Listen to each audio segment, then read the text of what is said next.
আছে, হ্যাঁ ঠিক আছে ঠিক আছে ঠিক আছে, সমস্যা নাই। সুন্দর একটা ছবি তোলেন। হ্যাঁ ও সুন্দর আছে দেখতে। আর দেখো, বিশ্বাস না করে দেখো, তুমি এসে দেখো আমার আমার ফোনের মধ্যে এরা কেমন দেখাচ্ছে। এদিকে আসো, ফ্যান্টাস্টিক। ফুলের সাথে সাথে ওরও অনেক সুন্দর লাগছে। তাতে কি হয়েছে শোনো, এখন সবাই হচ্ছে, এমন কোনো মানুষ নাই যে তার চেহারা ইউটিউবে নাই, সত্যি কথা যেটা।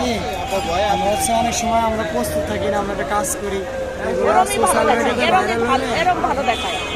কিন্তু আমরা বিশ্বাস করে জানি না সরকারি লোকের থেকে আমরা ভালো আছি। ভালোই আছো তো, অনেক ভালো আছো, সম্মান আছে, সম্মান আছে, অনেক সম্মান আছে, সত্যি কথা। আমরা এই যে ফুল কিনি পূজার জন্য, তারপরে সাজানোর জন্য, কত সম্মান। আপনাকে তুলছি না।